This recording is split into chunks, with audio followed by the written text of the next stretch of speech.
ತುಂಬ ನಾನು ಇಷ್ಟಪಡ್ತಿದ್ದಿದ್ದು ಅಂದರೆ ಶ್ರೀದೇವಿ ಮತ್ತು ಕಮಲಾ ಹಾಸನ್. ಅಯ್ಯೋ, ನನಗೆ ಅವನು ಕಂಡ್ರೆ ಪಂಚಪ್ರಾಣ. ಅದು ಶ್ರೀದೇವಿನ ಕಂಡ್ರಂತೂ ಏನೋ ನನಗೊಂದು ರೀತಿ ದೇವತೆ ಥರ ಆಯಮ್ಮ. ಯಾವುದೇ ಸಿನಿಮಾ ನೋಡಿದ್ರು ಆ ಸಿನಿಮಾ ಥರ ಮನೇಲಿ ಬಂದ್ಬಿಟ್ಟು ಆ್ಯಕ್ಟ್ ಮಾಡೋದು ನಾನು. ಅಂದರೆ ಮಿಮಿಕ್ರಿ ಥರ ಮಾಡ್ತಿದ್ದೆ. ಅದು ಮಿಮಿಕ್ರಿ ಅಂತ ಅಂತೀವಿ ಈಗ, ನನಗೆ ಅವಾಗ ಗೊತ್ತಿರಲಿಲ್ಲ. ನಮ್ಮ ಮನೇಲಿ ನಮ್ಮ ತಾತನವರು ಮೊಮ್ಮಕ್ಕಳಲ್ಲಿ ಅತ್ಯಂತ ಕಡಿಮೆ ಓದ್ದವಳು ನಾನೇ. ಅಂದರೆ ಶಾಲೆಯನ್ನು ನೋಡಿ ಕಾಲೇಜನ್ನು ನೋಡಿ ಬಂದಿದ್ದೀನಿ. PUC ಫಸ್ಟ್ ಇಯರ್ವರೆಗೂ ಹಿಂಗೆ ಕಣ್ಣಾಡ್ಸ್ ಬಂದಿದ್ದೀನಿ ಅಷ್ಟೇ. PUC ಮುಗಿಸ್ಲಿಲ್ಲ. ನಮಗೆ ವಜ್ರಮನಿ ಅಂಕಲ್ಗೆ ಬಂದರು ಅಂತ ಹೇಳಿದ್ರೆ ಮನೆಯಲ್ಲಿ ಗೇಟ್ ತೆಗೆದ್ರು ಅಂದರೆ ಎಲ್ಲರೂ ಒಬ್ಬರು ಬಾಗಿಲು ಸಂದಿ ಸಿಕ್ಕಾಗ. ಅಂದರೆ ಅವರಿಗೆ ನಮಗೇನಿದ್ದು ಅಂದರೆ ಸಿನಿಮಾ ಥರನೇ ಅವ್ರು ಕೆಟ್ಟವರು. ಆರ್ಟನ್ನು ಯಾವತ್ತೂ ಪಕ್ಕದಲ್ಲಿಟ್ಟು ನೋಡಲೇ ಇಲ್ಲ ನಮ್ಮ ಮನೇಲಿ. ಯಾಕಂದರೆ ಥಿಯೇಟ್ರು ನಮ್ಮ ಅತ್ತೆಯವ್ರದ್ದೇನೆ, ಶಾರದಾ ಥಿಯೇಟ್ರು.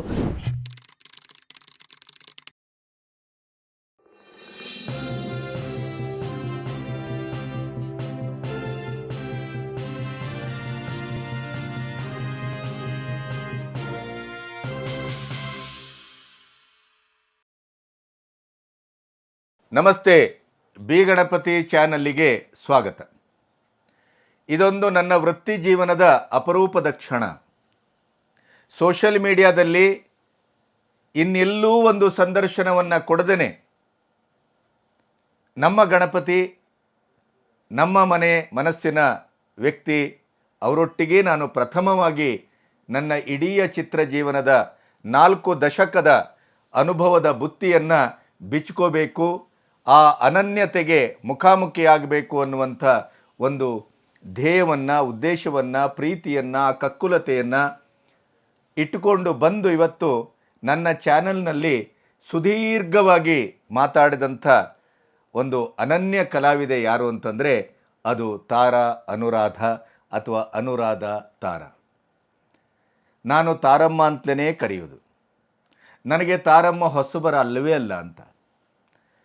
ತಾರಾ ಅವರು ವೇಣುವನ್ನು ಮದುವೆಯಾದ ಮೇಲೆ ನನ್ನ ಗಳಸ್ಯ ಕಂಠಸ್ಯ ಸ್ನೇಹಿತನ ಪತ್ನಿ ಅನ್ನುವಂಥ ಒಂದು ವಿಶೇಷವಾದಂಥ ಒಂದು ಸ್ಥಾನ, ಮಾನ, ಗೌರವ ನನ್ನ ಎದೆಯೊಳಗೆ ದಕ್ಕಿದರೆ, ತಾರಾ ಅವರು ಮದುವೆಗೆ ಮೊದಲು ಕೂಡ ನನಗೆ ಅತ್ಯಂತ ಪ್ರೀತಿಯ ಒಂದು ಸಹೋದರಿ. ತಾರಾ ಅವರ ಬದುಕು ಮತ್ತು ಭಾವ, ಅವರ ಅಭಿವ್ಯಕ್ತಿ ಅದು ರಾಷ್ಟ್ರ ಮತ್ತು ಅಂತಾರಾಷ್ಟ್ರೀಯ ಮಟ್ಟದ ಖ್ಯಾತಿಯನ್ನು ಗಳಿಸ್ಕೊಂಡಂಥದ್ದು. 600ಕ್ಕೂ ಹೆಚ್ಚು ಚಿತ್ರಗಳು, 7ಕ್ಕೂ ಹೆಚ್ಚು ರಾಷ್ಟ್ರ ಮತ್ತು ಅಂತಾರಾಷ್ಟ್ರೀಯ ಮಟ್ಟದ ಪ್ರಶಸ್ತಿಯನ್ನು ಪಡೆದಂಥ ಕನ್ನಡದ ಏಕೈಕ ಕಲಾವಿದೆ ಇದ್ದರೆ ಅದು ತಾರಾ. ಇವರು ಅಭಿನಯಿಸಿದ 13ಕ್ಕೂ ಹೆಚ್ಚು ಚಿತ್ರಗಳಿಗೆ ರಾಷ್ಟ್ರ ಮತ್ತು ಅಂತಾರಾಷ್ಟ್ರೀಯ ಮಟ್ಟದ ಪ್ರಶಸ್ತಿಗಳು ಸಿಕ್ಕಿದವೆ. ಆ ಮಟ್ಟಿನಲ್ಲೂ ಕೂಡ ತಾರಾ ಅವರದೇ ದಾಖಲೆ, ಸಾರ್ವಕಾಲಿಕ ದಾಖಲೆ. 1986 ತುಳಸಿ ದಳದ ಬಾಲಕಲಾವಿದೆಯನ್ನು ಅವರ ಪ್ರವೇಶ ಅಂತ ಭಾವಿಸಿದರೆ, ಇವತ್ತು ಅವರ ವೃತ್ತಿ ಜೀವನಕ್ಕೆ, ಅಭಿವ್ಯಕ್ತಿಯ ಪ್ರಯಾಣಕ್ಕೆ 39 ವರ್ಷ ದಾಟಿ 40ರ ವರ್ಷ ಆರಂಭ. ಇದರ ಮಧ್ಯೆ ರಾಜಕೀಯ, ಸಮಾಜ ಸೇವೆ, ಬಹಳ ಅದ್ಭುತವಾದಂಥ ಕುಟುಂಬದಿಂದ ಬಂದಂಥವರು ತಾರಾ ಅವರು. ಅವರ ಅಜ್ಜ ಆ ಕಾಲದಲ್ಲೇ ಪ್ರಥಮ DC ಆಗಿದ್ದಂಥವರು. ಅವರ ತಂದೆಯವರು ಕೂಡ ಸರ್ಕಾರಿ ವೃತ್ತಿಯಲ್ಲಿದ್ದವರು ಮತ್ತು ವೃತ್ತಿಯ ಘನತೆ ಗೌರವವನ್ನು ಕಾಪಾಡ್ಕೊಂಡು ಬಂದವರು. ತಾರಾ ಅನುರಾಧ, ಶ್ರೀಮತಿ ಅನುರಾಧ, ಕೃಷ್ಣನ ಅಮ್ಮ ಅನುರಾಧ ತಾರಾ, ನನ್ನ ಗೆಳೆಯ ವೇಣು, ಅದ್ಭುತವಾದಂಥ ಫೋಟೋಗ್ರಫಿ. ಅವರ ಒಂದು ಕೆಮರಾ ಕೈಚಳಕ ಏನಿದೆ ಅದು ಕನ್ನಡದ ನೆಲವನ್ನು ಮೀರಿ ತನ್ನ ಪ್ರತಿಭೆಯನ್ನು ಚಾಚಿದೆ ಮತ್ತು ದಾಖಲಿಸಿದೆ. ಕನ್ನಡ, ತಮಿಳು, ತೆಲುಗು ಸಿನಿಮಾಗಳಲ್ಲೂ ಕೂಡ ರಾಷ್ಟ್ರ ಪ್ರಶಸ್ತಿಯನ್ನು ಪಡ್ಕೊಂಡದ್ದು ತಾರಾ ಅನುರಾಧ ಅವರ ಹೆಗ್ಗಳಿಕೆ. ಹೀಗೆ ಇಡೀಯದಾಗಿ ತಾರಾ ಕಮರ್ಷಿಯಲ್ ಸಿನಿಮಾದಲ್ಲೂ ಅನನ್ಯವಾದಂಥ ಅಭಿವ್ಯಕ್ತಿ. ಅದೇ ಕಾಸರವಳ್ಳಿಯವರಿರ್ಬೋದು, ಮಣಿರತ್ನಮ್ಮನಂಥವ್ರಿರ್ಬೋದು, ಶೇಷಾದ್ರಿ ಅಂಥವ್ರಿರ್ಬೋದು, ಈ ಥರದ ಎಲ್ಲ ಒಂದು ಅನನ್ಯ ನಿರ್ದೇಶಕರ ಕೈಯಲ್ಲಿ ಕೂಡ ಅತ್ಯದ್ಭುತವಾದಂಥ ಪಾತ್ರವನ್ನು ಮಾಡಿದವರು, ಕಾರ್ನಾಡನ್ನು ಸೇರಿ. ಇಂಥ ತಾರಾ ಅವರು ಬಹುಮುಖ ಪ್ರತಿಭೆ. ರಾಜಕಾರಣದಲ್ಲೂ ತನ್ನ ಛಾಪನ್ನು ಒತ್ತಿದವರು, ಸಾಮಾಜಿಕವಾದಂಥ ಬದುಕಲ್ಲೂ ತನ್ನ ಅನನ್ಯತೆಯನ್ನು ಸ್ಥಾಪಿಸಿದವರು. ಇಂಥ ಹೃದಯವಂತ ಹೆಣ್ಣುಮಗಳಿಗೆ ನನ್ನ ಚಾನಲ್ನಲ್ಲಿ ಒಂದು ಮಾತನಾಡುವಂಥ ಅವಕಾಶವನ್ನು ಅವರು ಒದಗಿಸಿಕೊಟ್ಟದ್ದು ಮತ್ತು ನನಗೆ ಅದು ಒದಗಿದ್ದು ನನ್ನ ಸೌಭಾಗ್ಯ ಅಂತ ಭಾವಿಸ್ತೇನೆ. ಬನ್ನಿ, ಈ ಸುದೀರ್ಘವಾದಂಥ ಸೋಷಲ್ ಮೀಡಿಯಾದಲ್ಲೇ ಪ್ರಥಮ ಬಾರಿಗೆ ತಾರಾ ಅವರು ಸಂದರ್ಶನವನ್ನು ಕೊಟ್ಟದ್ದು ಕೂಡ ಒಂದು ದಾಖಲೆ. ಈ ದಾಖಲೆಯ ಸಂದರ್ಶನಕ್ಕೆ ನಿಮ್ಮನ್ನು ಅತ್ಯಂತ ಪ್ರೀತಿಯಿಂದ ಆಹ್ವಾನಿಸ್ತಾ ಇದ್ದೇನೆ. ಬನ್ನಿ, ಕೇಳೋಣ ಮತ್ತು ಅವರ ಇಡೀ ಬದುಕಿನ ಕಥೆ ನಿಮಗೆ ಅತ್ಯಂತ ಒಂದು ಮಾರ್ಗದರ್ಶಿ ರೂಪದಲ್ಲೂ, ನಿಮ್ಮನ್ನು ಒಂದು ಅರಳಿಸುವ ರೂಪದಲ್ಲೂ, ಮತ್ತು ಒಂದು ಭಾವನಾತ್ಮಕವಾದಂಥ ಒಂದು ವಿಶಿಷ್ಟವಾದಂಥ ಪಯಣವಾಗಿ ಅದು ನಿಮ್ಮನ್ನು ಔಚಿಕೊಳ್ಳುತ್ತದೆ, ಆವರಿಸಿಕೊಳ್ಳುತ್ತದೆ, ಮತ್ತು ನೀವು ಅದನ್ನು ಮತ್ತೆ ಮತ್ತೆ ಕೇಳ್ತೀರಿ ಅಂತ ನಾನು ಭಾವಿಸ್ತೇನೆ. ಬನ್ನಿ, ತಾರಾ ಅವರ ಮಾತಿಗಾಗಿ ಕಾಯೋಣ. ತಾರಾ ಅವರ ಮಾತಿಗಾಗಿ ಒಂದು ಕ್ಷಣವನ್ನು ಮೀಸಲಿಡೋಣ. ಮತ್ತು ಅವರ ಮಾತು ಕತೆಗೆ ನಿಮ್ಮ ಅನುಭವದ ಒಂದು ಪೋಣಿಕೆಯೂ ಕೂಡ ಅಷ್ಟೇ ಮುಖ್ಯ ನನಗೆ. ನಿಮಗೇನು ಅನ್ನಿಸ್ತು, ನಿಮಗೆ ಆ ಮಾತುಕತೆ ಯಾವ ರೀತಿ ಸ್ಪಂದಿಸ್ತು, ಮತ್ತು ಆ ಮಾತುಕತೆ ನಿಮಗೆ ಯಾವ ರೀತಿಯ ಒಂದು ಅನುಭವ ಮತ್ತು ಅನುಭವವನ್ನು ಕೊಟ್ಟಿತು, ಅವೆಲ್ಲವನ್ನೂ ನಮಗೆ ಕಮೆಂಟ್ಸ್ ಮೂಲಕ ತಿಳಿಸಿ. ಬನ್ನಿ, ತಾರಾ ಅನುರಾಧ ಅವರಿಗೆ ಒಂದು ಕೃತಜ್ಞತೆಯನ್ನು ಸಲ್ಲಿಸ್ತಾ ನನ್ನ ಚಾನಲಿನ ಸಂದರ್ಶನಕ್ಕೆ ಅವರನ್ನು ಸ್ವಾಗತಿಸ್ತಾ ಇದ್ದೇನೆ. ಬನ್ನಿ, ಕೇಳೋಣ. ತಾರಮ್ಮ, ನಮಸ್ತೆ. ನಮಸ್ಕಾರ. ಕೊನೆಗೂ ನನ್ನ ಯೂಟ್ಯೂಬ್ಗೆ ಸಂದರ್ಶನಕ್ಕೆ ಬಂದ್ರಿ ನೀವು. ಮೊಟ್ಟ ಮೊದಲ ಯೂಟ್ಯೂಬ್ ಸಂದರ್ಶನ ಇದು. ಅಷ್ಟರ ಮಟ್ಟಿಗೆ ಲಲ್ಲವತ್ತು ನಿಮ್ಮ ವಿಶ್ವಾಸಕ್ಕೆ ನೀವು ಕೊಟ್ಟ ಕಾಣಿಕೆ ಅಂತ ಭಾವಿಸ್ತೇನೆ. ಅಯ್ಯೋ ರಾಘವೇಂದ್ರ, ನೀವು ಬೈತಿದ್ದೀರೋ ಹೊಗಳ್ತಿದ್ದೀರೋ ಗೊತ್ತಿಲ್ಲ. ಬಟ್ ಅಫ್ಕೋರ್ಸ್ ನೀವು ಮೊದಲಿಂದ ನೀವು ಸ್ಟಾರ್ಟ್ ಮಾಡಿದಾಗಿಂದ ಕೇಳಿದ್ರಿ. ಬಟ್ ಸಮಯ ಕೊಟ್ಟು ಬಂದಿಲ್ಲ. ಆ ಥರ ಏನು ಮಾಡಬಾರ್ದು ಅದು ಅಂತಲ್ಲ. ನನಗೇನಂದರೆ ಇನ್ನೊಂದಷ್ಟು ದಿನ ಆಗಲಿ, ಆಮೇಲೆ ಮಾಡೋಣ, ಆಮೇಲೆ ಇನ್ನೊಂದಷ್ಟು ಜನದ್ದು ಅಂದರೆ ನಮಗೆ ಈಗಾಗಲೇ ಹಿರಿಯರದು ಅಥವಾ ಸಿನಿಮಾ ಮಾಡಿ ಬಿಟ್ಟು ಹೊರಗಡೆ ಈಗ ಬೇರೆ ಜೀವನ ನಡೆಸ್ತಿರೋರ್ದು ಅವ್ರದ್ದೆಲ್ಲ ನೋಡಬೇಕು ಅನ್ನೋ ಆಸೆಗಳೆಲ್ಲ ಇದ್ದವು. ಸೊ ಹಂಗಾಗಿ ಇಲ್ಲಿ ಬಿಡಿ, ಸ್ವಲ್ಪ ದಿನ ಆಗಲಿ ಬಿಡಿ, ಸ್ವಲ್ಪ ದಿನ ಆಗಲಿ. ಆದರೆ ನನಗೆ ನೀವು ನಿರಾಕರಿಸಿದ ಕಾರಣ ಇನ್ನೂ ಚೆನ್ನಾಗಿ ನೆನಪಿದೆ, ಮತ್ತು ನನಗೆ ಸಿಟ್ಟು ಬಂದಿತ್ತು, ಬೇಸರವಾಗಿತ್ತು. ಎರಡು ಕಾರಣ. ಏನಿಲ್ಲ, ನಾನು ಇನ್ನೂ ಸ್ವಲ್ಪ ಸಾಧನೆ ಮಾಡಬೇಕು, ಮಾಡಿದ್ಮೇಲೆ ಮಾಡೋಣ. ನಿಜ, ಅದು ಏನಿಲ್ಲ. ಹೆಚ್ಚು ರಾಜ್ಯ ಪ್ರಶಸ್ತಿಗಳನ್ನು ತೆಗೆದುಕೊಂಡಿದ್ದೀರಿ. ಅದರಲ್ಲೂ ಮಾಡಿದ ಪ್ರಥಮ ಸಿನಿಮಾ ತಮಿಳಿನಲ್ಲಿಯೇ ರಾಜ್ಯ ಪ್ರಶಸ್ತಿ ತಗೊಂಡ್ರಿ. NTR ಭಾಳ ಪ್ರತಿಷ್ಠಿತವಾದಂಥ ಪ್ರಶಸ್ತಿಯನ್ನು ತೆಗೆದುಕೊಂಡ್ರಿ. ನೀವು ಮಾಡಿದ 13ಕ್ಕೂ ಹೆಚ್ಚು ಸಿನಿಮಾ ರಾಷ್ಟ್ರೀಯ ಪ್ರಶಸ್ತಿಯನ್ನು ಪಡೆದಿದೆ. ಆಮೇಲೆ ಏಕಕಾಲದಲ್ಲಿ ಡೆಡ್ಲಿ ಸೋಮನೂ ಮಾಡ್ತೀರಿ, ಆಮೇಲೆ ಕಾನೂರ ಹೆಗ್ಗಡತಿಯನ್ನು ಮಾಡ್ತೀರಿ, ಹಸೀನಾನೂ ಮಾಡ್ತೀರಿ, ಅಥವಾ ಶಿವಣ್ಣನ ಸಿನಿಮಾದಲ್ಲಿ ನಾವು ಈಗಲೂ ರೋಮಾಂಚನಗೊಂಡಂಥ ಅಲ್ತರ ಆ ರೋಲಲ್ಲೂ ಮಾಡ್ತೀರಿ. ಸೊ ಇದಕ್ಕಿಂತ ಸಾಧನೆ ಇನ್ನೇನು ಬೇಕು? ಅದು ನೀವು ಇದು 40ನೇ ವರ್ಷ, 39 ವರ್ಷ ನೀವು ಚಿತ್ರರಂಗದ್ದು. 86ರ ತುಳಸಿದಳ ಮತ್ತು ತಮಿಳಿನ ಸಿನಿಮಾ ಎರಡನ್ನೂ ದೃಷ್ಟಿಯಲ್ಲಿ ಇಟ್ಕೊಂಡು ನೋಡಿದ್ರೆ, ಸೊ ಈಗಲೂ ನಿಮಗೆ ನಾನಿನ್ನೂ ಸಾಧಿಸಿಲ್ಲ, ಅಥವಾ ರಾಜಕೀಯದಲ್ಲಿದ್ದೀರಿ, ಸಿನಿಮಾದಲ್ಲಿದ್ದೀರಿ, ಸೋಷಿಯಲ್ ವರ್ಕ್ ಮಾಡ್ತೀರಿ, ಸಾಂಸ್ಕೃತಿಕವಾದ ವ್ಯವಸಾಯದಲ್ಲಿದ್ದೀರಿ, ಕೌಟುಂಬಿಕವಾಗಿ ಒಂದು ಬಹಳ ಒಳ್ಳೆಯ ಕುಟುಂಬದಿಂದ ಬಂದವರು ನೀವು. ನಿಮ್ಮ ಅಜ್ಜ ಬೆಂಗಳೂರು ಜಿಲ್ಲೆಯ ಪ್ರಥಮ ಕಲೆಕ್ಟರು, ನಿಮ್ಮ ತಂದೆಯವರು ಬಹಳ ದೊಡ್ಡ ಆಫೀಸರ್ ಆಗಿ ರಿಟೈರ್ಡ್ ಆದವರು. ಇದೆಲ್ಲ ಹಿನ್ನೆಲೆ ಇದೆ ನಿಮಗೆ. ನೀವೇನು ಬಹಳ ಕಡಿಮೆ ಹಿನ್ನೆಲೆಯಿಂದ ಬಂದವರಲ್ಲ. ಸೊ ಇಷ್ಟಾಗಿಯೂ ಈಗ ನಮ್ಮಂಥವ್ರೊಂದು ಸಂದರ್ಶನ ಕೇಳಿದ್ರೆ ನಾನು ಬೆಳೆಬೇಕು ಅಲ್ಲೋ?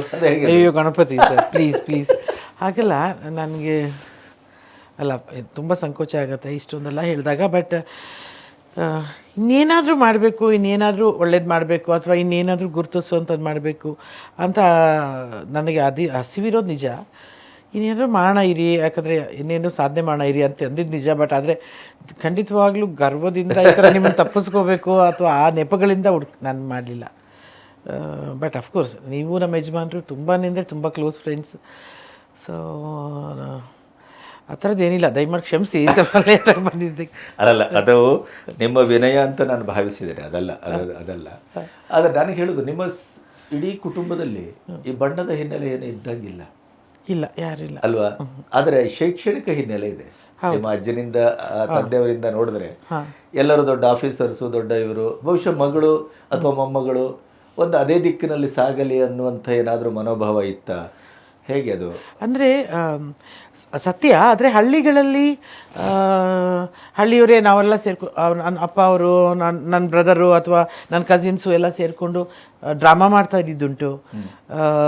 ಮತ್ತು ಡ್ಯಾನ್ಸ್ ನಮಗೆಲ್ಲರಿಗೂ ನಮ್ಮ ತಾತ ಅವರಿದ್ದಾಗಲೇ ಎಲ್ಲ ಮೊಮ್ಮಕ್ಕಳಿಗೂ ಡ್ಯಾನ್ಸ್ ಕಲಿಸ್ತಾಯಿದ್ರು, ಟೀಚರ್ಗಳೇ ಬರೋರು. ಇದೆಲ್ಲ ಆರ್ಟನ್ನು ಯಾವತ್ತೂ ಪಕ್ಕದಲ್ಲಿಟ್ಟು ನೋಡಲೇ ಇಲ್ಲ ನಮ್ಮ ಮನೇಲಿ. ಈವೊಂದು ನೀವು ಹೇಳಿದಾಗ ಶೈಕ್ಷಣಿಕ ಕುಟುಂಬವಾದರೂ ಕೂಡ ಈ ಆರ್ಟನ್ನು ಪಕ್ಕದಲ್ಲಿಟ್ಟು ನೋಡಲೇ ಇಲ್ಲ. ಯಾಕಂದರೆ ಥಿಯೇಟ್ರು ನಮ್ಮ ಅತ್ತೆಯವ್ರದ್ದೇನೆ, ಶಾರದಾ ಥಿಯೇಟ್ರು ನಮ್ಮ ಅತ್ತೆಯವರೇ ಇದ್ದರು, ಶಾರದಮ್ಮ ಅಂತಲೇ ಅವ್ರ ಹೆಸರು. ಸೊ ನಾವು ವಾರಕ್ಕೊಂದು ದಿನ, ಅದರಲ್ಲೂ ಭಾನುವಾರ ಬೆಳಗ್ಗೆ ಮಾರ್ನಿಂಗ್ ಶೋವನ್ನು ಅದೊಂದು ಔಟಿಂಗ್ ಥರ ಒಂದು ಅಲ್ಲಿಗೆ ಹೋಗ್ತಿದ್ವಿ, ಥಿಯೇಟ್ರಿಗೆ ಹೋಗಿ ಒಂದು ಸಿನಿಮಾ ನೋಡಿ ಬರ್ತಿದ್ವಿ. ಸೊ ಇದೆಲ್ಲ ಆರ್ಟ್ ಹಿನ್ನೆಲೆ ನಮ್ಮಲ್ಲಿ ಇದ್ದೇ ಇತ್ತು. ಅಂದರೆ ಇಟ್ ಈಸ್ ನಾಟ್ ಸಪ್ರೇಟೆಡ್. ಬಹುಶಃ ನನಗೆ ಯಾವಾಗಲೂ ಅಂತಿರ್ತಾರೆ, ಸಿನಿಮಾ ನೋಡಿ ಇವಳಿಗೆ ಸಿನಿಮಾ ಆಸೆ ಅಂತ ಯಾವಾಗಲೂ ನಮ್ಮ ಮನೇಲಿ ಅಂತ ಇದ್ದರು. ನನಗೆ ಬೇರೆ ಮಕ್ಕಳು ಎಲ್ರಿಗಿಂತ ಹೆಚ್ಚು ಆಸಕ್ತಿ ಇದ್ದಿದ್ದು ನಾನು ಸಿನಿಮಾ ನೋಡೋಕ್ಕೆ. ಅಂದರೆ ಅವರೆಲ್ಲ ಸುಮ್ಮನೆ ಒಂದು ಪ್ರಾಕ್ಟೀಸ್ ಥರ, ಸಂಡೇ ಇವತ್ತು ನಡೀರಿ ಥಿಯೇಟ್ರಿಗೆ, ಅಂದರೆ ನಮ್ಮದು ಮನೆಯವ್ರದ್ದೇ ಅದು ಕಾರ್ಯಕ್ರಮ. ಅಂದರೆ ಅದು ಇಟ್ ಈಸ್ ಟೈಮ್ ಟೇಬಲ್ ಥರ. ಸಂಡೇ ಮಾರ್ನಿಂಗ್ ಶೋ, ಬೆಳಗ್ಗೆ ಇಲ್ಲಿ ತಿಂಡಿ ತಿನ್ನು ಇದು ಮಾಡ್ಕೊ, ಸೀದಾ ಸಂಡೇ ಥಿಯೇಟ್ರಿಗೂ ಕೂತ್ಕೋ. ಅಲ್ಲೇ ಗುಂಡಪ್ಪ ಹೋಟ್ಲಿಂದ ಎಲ್ಲ ತಿಂಡಿಗಳು ಬರ್ತವೆ, ಅದನ್ನೆಲ್ಲ ಕೂತ್ಕೊಂಡು ಆರಾಮಾಗಿ ತಿನ್ಕೋ. ಈವೊಂದು ತುಂಬ ರೆಸ್ಟ್ ಇದ್ದರೂ ಕೂಡ ಅಲ್ಲೊಂದು ಬಾಕ್ಸ್ ಅಂತ ಇತ್ತು ಆ ಥಿಯೇಟ್ರಲ್ಲಿ, ಒಂದು ಸಣ್ಣ ಆ ಫ್ಯಾಮಿಲಿ ಬಾಕ್ಸ್. ಅದೇ ಬಾಕ್ಸಲ್ಲಿ ಕೂತ್ಕೊಳ್ಳೋಕೆ ನಮ್ಗೆ ಇಷ್ಟ ಇರಲಿಲ್ಲ, ಯಾಕಂದರೆ ಸೌಂಡೆಲ್ಲ ಸರಿ ಕೇಳ್ತಿರ್ಲಿಲ್ಲ. ಬಾಲ್ಕನಿಲಿ ಕೂತ್ಕೊಳ್ಳೋಕ್ಕೆ ಇಷ್ಟ. ಆದರೆ ಅನಿವಾರ್ಯ ಕಾರಣದಿಂದ ನಾವು ಹೋಗಿ ಬಾಕ್ಸಲ್ಲಿ ಕೂತ್ಕೊಂಡು ಸಿನಿಮಾ ನೋಡ್ತಿದ್ವಿ. ಅದು ಬಾಕ್ಸ್ ಜೊತೆಗೆ ಗುಂಡಪ್ಪ ಹೋಟ್ಲ್ ತಿಂಡಿನೂ ಇಷ್ಟ. ಬಾಕ್ಸಲ್ಲಿ ಉದ್ದೇಶ ಸಿನಿಮಾ ನೋಡೋದಲ್ಲ,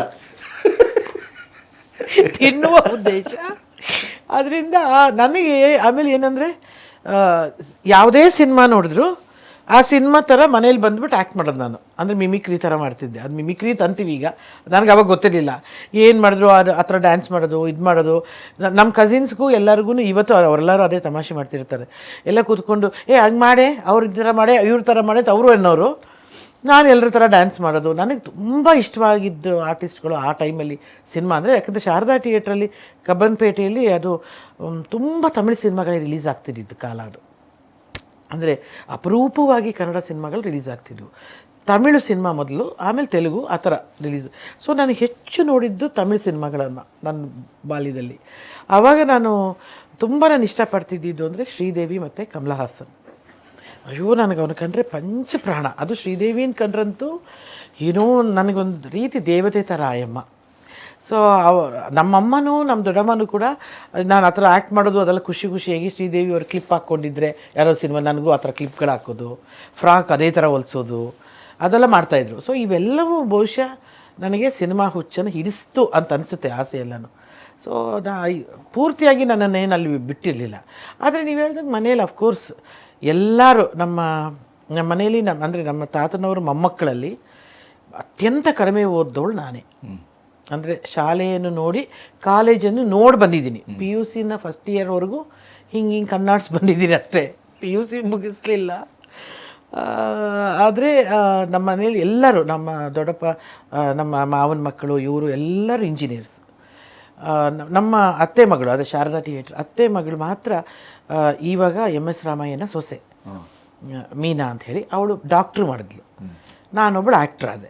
ನಾವಿಬ್ಬರು ಬಿಟ್ಟರೆ ಖಾನ್ದಾನಿಗೆ ಎರಡು ಹೆಸರು ತಂದು ಎರಡು ಇಬ್ಬರು ಬೇರೆ ಪ್ರೊಫೆಷನ್ ಬಿಟ್ಟರೆ ಇನ್ನು ಎಲ್ಲ ಇಂಜಿನಿಯರ್ಸ್ಗಳು, ಇನ್ಕ್ಲೂಡಿಂಗ್ ನನ್ನ ಬ್ರದರು. ಸೊ ಎಲ್ಲರೂ ಇಂಜಿನಿಯರ್ಸ್. ಸೊ ಹಂಗಾಗಿ ಅಷ್ಟೇ, ನಾವಿಬ್ಬರೇ ಡಿಫ್ರೆಂಟ್ ಪ್ರೊಫೆಷನ್ ಅಂತ. ಅಫ್ಕೋರ್ಸ್ ಮೀನಾ ಪ್ರಾಕ್ಟೀಸ್ ಮಾಡಲಿಲ್ಲ, ಆಫ್ಟರ್ ಮ್ಯಾರೇಜ್ ಶಿ ಸ್ಟಾಪ್ಡ್ ಅಷ್ಟೇ, ಪ್ರಾಕ್ಟೀಸ್ ಮಾಡಲಿಲ್ಲ. ನಾನು ಸಿನಿಮಾ ಆ್ಯಕ್ಟ್ರ್ ಆದೆ. ಅಜ್ಜನ ಕಲೆಕ್ಟಗರಿ, ಅಪ್ಪನ ಉದ್ಯೋಗ, ಆ ಥರದ ವಾತಾವರಣ, ನಿಮ್ಮ ಮನೆ ವಾತಾವರಣ ನಿಮ್ಮ ಬಾಲ್ಯದಲ್ಲಿ ಹೇಗಿತ್ತು? ತುಂಬ ಚೆನ್ನಾಗಿತ್ತು. ಯಾಕಂದರೆ ನಾವು ಫುಲ್ ಜಾಯಿಂಟ್ ಫ್ಯಾಮಿಲಿ ಗಣಪತಿಜಿ. ನಮ್ಮ ಮನೇಲಿ ಒಟ್ಟಿಗೆ 6 ಬೆಡ್ರೂಮ್ ಇತ್ತು, 6-7 ಬೆಡ್ರೂಮು ನಮ್ಮ ಮನೇಲಿ, 3 ಹಾಲು. ನೀವು ಹಳೆ ಮನೆ ನೋಡಿದ್ರೆ ಫುಲ್ ಒಂದು ಜಾಲ್ರಿ ಮನೆ, ವರಂಡ ಬಂದು ಫುಲ್ ಜಾಲ್ರಿ, ಅಂದರೆ ಆಲ್ಮೋಸ್ಟ್ ಓಪನ್. ಅಲ್ಲೇ ನಮ್ಮ ಅಜ್ಜ ಕೂತ್ಕೊಳ್ತಾ ಇದ್ದಿದ್ದು. ತುಂಬ ಅಲ್ಲಿ ಕೂತ್ಕೊಂಡು ಎಲ್ಲರ ಹತ್ರ ಮಾತಾಡೋದು, ಬರೋದು, ಹೋಗೋದು ಎಲ್ಲ. ನಮ್ಮ ಅಜ್ಜ ಕೂತಿದ್ರೆ ಯಾರೂ ಬರ್ತಿರ್ಲಿಲ್ಲ. ಈವನ್ ನಮ್ಮ ಮಾವಂದರು, ನಮ್ಮ ಅಪ್ಪ ಆಗಲಿ, ನಮ್ಮ ಇವ್ರ ಅಂಕಲ್ಗಳಾಗಲಿ, ಯಾರೂ ನಮ್ಮ ತಾತನ ಮುಂದೆ ಓಡಾಡ್ತಿರ್ಲಿಲ್ಲ. ತಾತ ಕೂತಿದ್ದಂದ್ರೆ ನಾವೇ ಮೊಮ್ಮಕ್ಕಳಿಗೆ ತಾತನ ಜೊತೆ ತುಂಬ ಒಂಥರ ಕ್ಲೋಸ್ ಆಗಿದ್ದಿದ್ದು. ಈ ಎಲ್ಲ ದೊಡ್ಡವರು ತಾತನ ಕಂಡ್ರೆ ತುಂಬ ಭಯ ಇತ್ತು. ಒಂದು ರೀತಿ ಅಫ್ಕೋರ್ಸ್ ಅಲ್ಲಿ ವಜ್ರಮುನಿ ಅಂಕಲ್ ನಮ್ಮ ಮನೆಗೆ ಯಾವಾಗಲೂ ಬರೋರು. ಯಾಕೆಂದರೆ ನಮ್ಮ ದೊಡ್ಡ ಮಾವನವರು ಅದೇ ಶಾರದಮ್ಮನವರ ಯಜಮಾನರು ಅವ್ರ ಹೆಸರು ಕೂಡ ತ್ಯಾಗರಾಜು, BN ತ್ಯಾಗರಾಜರವರು. ಅವರು ವಾಟ್ರ್ ಬೋರ್ಡಲ್ಲಿ ಕೆಲಸ ಮಾಡ್ತಿದ್ರು.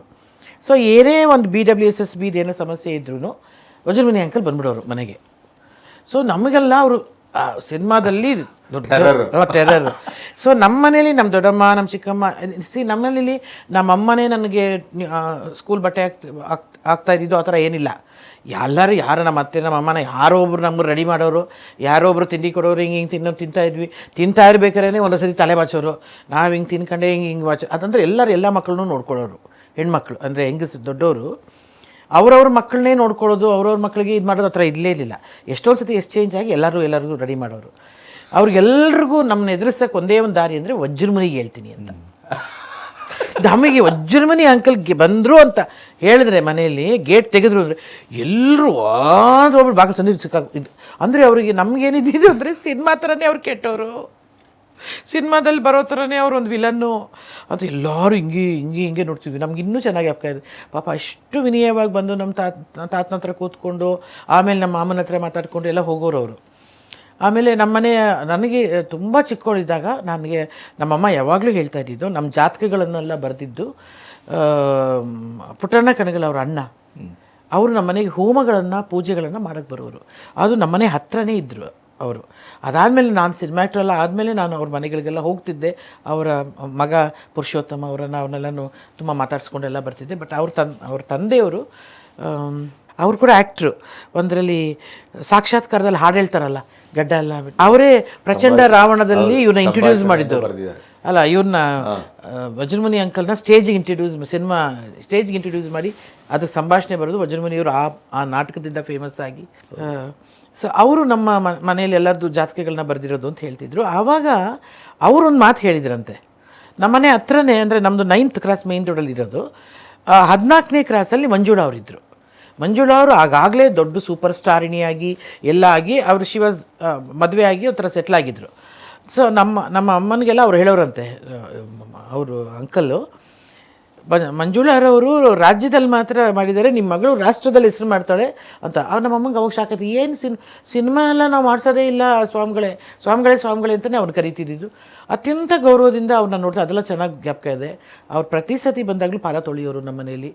ಅವ್ರನ್ನ ಕೂಡಿಸಿ ಅವ್ರನ್ನ ಒಂಥರ ಒಂದು ದೇವ್ರ ಥರ ಅವ್ರನ್ನ ಟ್ರೀಟ್ ಮಾಡ್ತಾಯಿದ್ರು ನಮ್ಮ ಮನೆಯಲ್ಲಿ. ಅದೆಲ್ಲ ನಂಗೆ ಚೆನ್ನಾಗಿ ಜ್ಞಾಪಕ ಇದೆ. ಯಾಕಂದರೆ ಅವ್ರು ಬಂದಾಗೆಲ್ಲ ನಮ್ಗೆ ಏನಾದರೂ ಹಾಡುಗಳು ಹೇಳ್ಕೊಡೋದು ಅದೆಲ್ಲ ಮಾಡೋರು. ಆಮೇಲೆ ಜೋರು ಮಾಡೋರು ಅವರು. ಸೊ ಆವಾಗ ಅವ್ರು ಹೇಳಿದ್ರಂತೆ ಜಾತಕ. ಅದು ನಮ್ಮಮ್ಮ ನಾನು ಸಿನಿಮಾಗೆ ಸೇರಿ ಎಷ್ಟೋ ದಿನ ಆದಮೇಲೆ ಅಯ್ಯೋ ಅವ್ರು ಅವತ್ತೇ ಹೇಳಿದರು ಅಂತ ಯಾವಾಗಲೂ ತಲೆ ಹೊಡ್ಕೊಳ್ಳೋದು ನಮ್ಮಮ್ಮ.